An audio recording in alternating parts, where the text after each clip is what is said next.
Buenos días, Mauricio. ¿Qué tal? César, hemos visto un rebote importante y empinado en el precio del cobre en las últimas semanas. Adicionalmente, los datos de inventario en el margen muestran una evolución favorable que podrían sostener los precios a los niveles actuales en el corto plazo. ¿Nos puedes comentar qué explica el rendimiento del precio del cobre en las últimas semanas? ¿Cuánta injerencia viene por demanda china y lo ves sostenible en el corto plazo? Gracias, Mauricio. El precio del cobre ha aumentado un 39% desde su punto más bajo y hoy se sitúa alrededor de $2.90, mientras que los inventarios a nivel global se han reducido un 39% hasta niveles aproximados de 390.000 toneladas, con variantes distintas claramente entre países, pero siendo China el mayor demandante, en donde su mercado en particular, el stock de mineral fino se ha reducido en torno al 60%. El alza en el precio del cobre, sin embargo, refleja tres factores importantes. Primero, tenemos la reapertura de muchas economías a nivel mundial, y eso ha hecho que la capacidad manufacturera mundial empiece a crecer y normalizarse. Segundo, son los estímulos fiscales que se han canalizado en distintos países, muchos de los cuales han dirigido estos recursos a la industria o a industrias intensas en el uso del cobre, como la automovilística, por ejemplo, y cableado. Y tercero y último son las consecuencias de las cuarentenas implementadas en las jurisdicciones productoras de cobre, con lo cual en su momento tuvimos esencialmente el 40% de la producción mundial paralizada, y hoy en día, si bien se está reabriendo mucha capacidad en mina, muchas de ellas por un tema de costos y también por un tema de gasto en reabrir estas faenas, han tenido diversas dificultades. Y eso es lo que esencialmente está ayudando al precio del cobre. Sin embargo, un hincapié en una reapertura, que creo que es lo más importante que está ocurriendo para sostener el precio de este metal que es críticamente industrial. Perfecto. De hecho, recuerdo que hace casi 3 semanas conversamos en un webinar con clientes donde veías que el precio del cobre estaba transando en niveles muy castigados y cercano a percentil en la curva de costo que comienza a complicar a productores menos competitivos. Adicionalmente, mencionaste que ese nivel de equilibrio generalmente viene acompañado por un rebote relevante en los precios en el mediano plazo. ¿Nos puedes comentar si encuentras que actualmente esa relación entre demanda y curva de costos está ajustada a las condiciones de mercado? Todavía hay un desequilibrio, y la verdad es que cuando vimos el precio del cobre alcanzar los $2.10, muchas faenas mineras a nivel mundial tuvieron que cerrar por temas económicos. En ese momento hablábamos un costo C3, que es el costo total de la industria, pegado a los $2 y $2.05. Va a depender de la metodología, pero ese costo ha ido subiendo en el último tiempo y claramente ha ayudado con el cierre de algunas faenas impulsar al precio del cobre.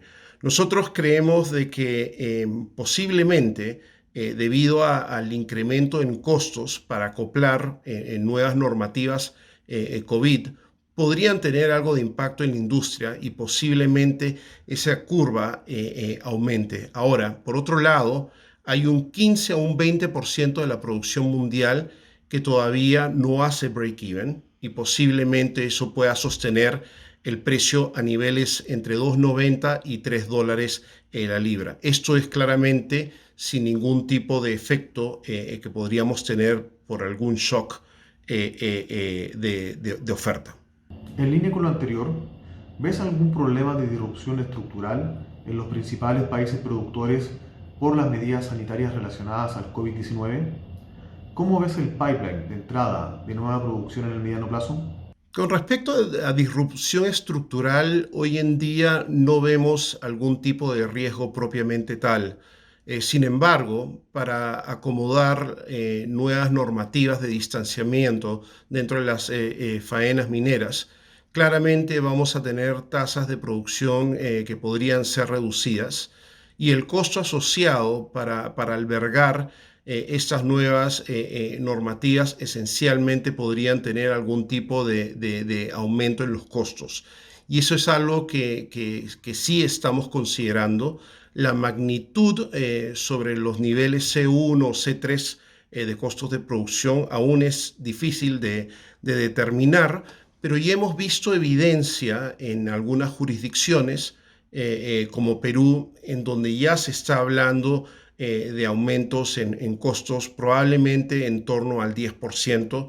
Extrapolaría de cierta manera este costo para el resto de la industria a nivel global.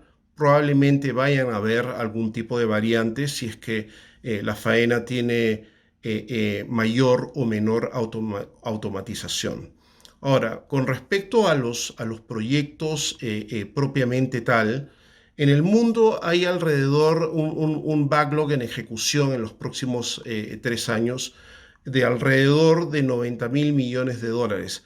Gran parte de esta inversión global se está dando en jurisdicciones como Perú y se está dando en jurisdicciones como Chile, que es el 40% de la producción mundial.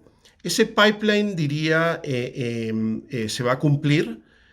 Sin embargo, producto de la pandemia puede ser retrasado y yo creo que es algo que es muy factible por el hecho de que ya hemos visto algunos proyectos siendo diferidos, más no suspendidos, y claramente esto empuja esa producción a futuro.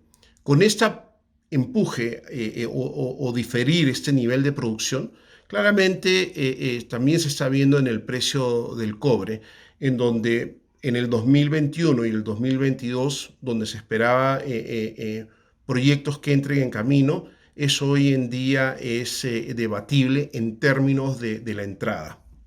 Finalmente, ¿cuál es tu proyección de equilibrio de largo plazo? ¿Y ves alguna distorsión de precios relevantes en otros mercados de materias primas, como por ejemplo el litio? Para el precio del cobre, nosotros estamos usando en nuestros modelos supuestos de largo plazo de $2.90. Sin embargo, nuestros consultores y conversando con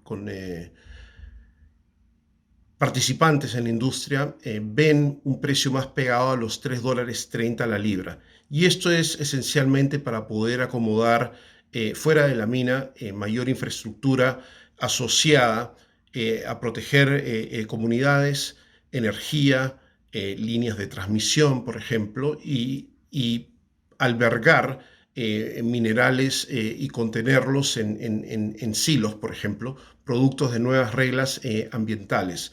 Entonces, los costos para la industria, o por lo menos para los greenfields, deberían de ser más altos a futuro. Y si le metemos en la ecuación lo que está ocurriendo con el distanciamiento, si es una regla, claramente algo se tiene que incorporar dentro de esos precios.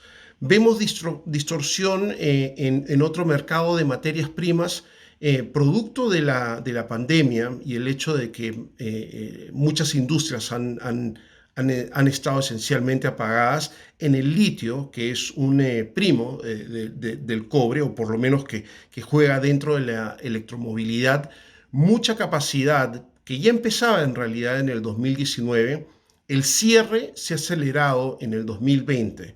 Y si bien al día de hoy vemos precios, dependiendo del grado y la especificación técnica, entre $6.000 y $8.000 por tonelada, una vez de que las economías reabran y las líneas de ensamblaje se activen, es muy posible que veamos un aumento importante, producto de que mucha capacidad en ese mercado en particular no va a ingresar al mercado. Ahí vemos una distorsión, hoy en día debilidad en el precio, pero sí en el mediano y largo plazo podríamos ver algún tipo de incremento relevante. Muy interesante. Muchas gracias, César. Muchas gracias a ti, Mauricio, por la invitación.